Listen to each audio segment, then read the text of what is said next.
दर्शन का उद्देश्य रहस्यात्मक आशय की संतुष्टि। वैदिक काल में मानव ने प्रकृति की सुंदरता, वस्तुओं, घटनाओं एवं क्रियाओं को देखकर आश्चर्य किया, जैसे कि सूर्य, चंद्रमा, तारे, आंधी, वर्ष इत्यादि, और मानव में इसे जानने की इच्छा हुई।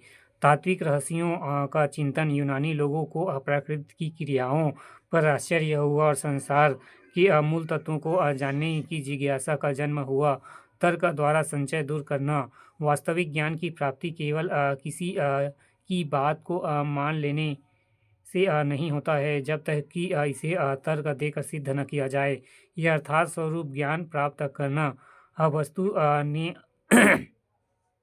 अरस्तु ने लिखा था कि दर्शन का लक्ष्य प्राणी के स्वरूप का अन्वेषण करना है, और उसमें निहित स्वाभाविक गुणों का पता लगाना है। जीवन के आदर्शों का निर्माण करना। सभी देशों में दर्शन का लक्ष्य जीवन के आदर्शों का निर्माण करना रहा है। दर्शन जीवन के प्रति उस निर्णय को कहते हैं जो मानव करता है। अंततः आदर्श निर्माण आदर्श का एक महत्वपूर्ण लक्ष्य होता है। दर्शन दार्शनिक की प्रकृति विश्व की भावना।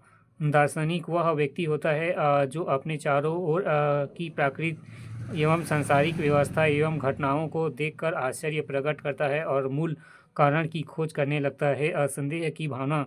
दार्शनिक प्रत्येक बात की ठोस प्रमाणों की खोज कर उसमें फंसने का प्रयास करता है और प्रत्येक बात को संदेहास्पद दृष्टि से देखता है। मीमांसा की भावना। दार्शनिक किसी भी बात को ज्यों का त्यों नहीं स्वीकार करता है, वरन उसकी मीमांसा करके उसे जांच परख कर की ही उसको मान्यता देता है।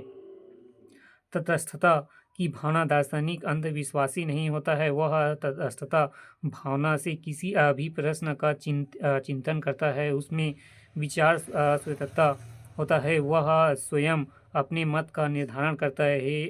अनामिका की भावना। दार्शनिक नाम का पहचान की चाह में काम नहीं करके, बल्कि वे अपने बौद्धिक या ज्ञान की प्यास को मिटाने के लिए निष्काम कर्म करते हैं। दार्शनिक की मूलभूत विशेषताएं।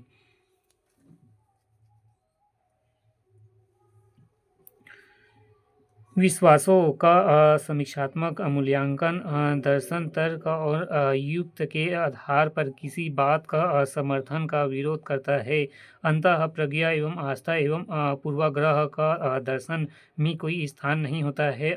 संप्रदायों, कॉन्सेप्ट एवं स्पष्टीकरण। दर्शन मूर्त और अमूर्त शब्दों, विचारों, पदों की व्याख्या से संबंध होता है। दर्शन में मूल्य और आदर्श। दर्शन मानवीय और सामाजिक आचार से जुड़े मानकों को प्रस्तुत करता है। दर्शन के मूलभूत प्रश्न। दर्शन में जीवन, जगत और ब्रह्म से जुड़े प्रत्येक विषय वस्तु के बुनियादी प्रश्न उठाए जाते हैं। दर्शन की समस्याएं। दर्शन ज्ञान, परम तत्व एवं मूल्यों की समस्याओं का समाधान प्रस्तुत करता है। दर्शन समानता का अध्याय है, न कि विशिष्ट का। दर्शन का प्रश्न यह नहीं है कि गिलास क्या है, वह यह जानने की कोशिश करेगा कि बर्तन क्या है।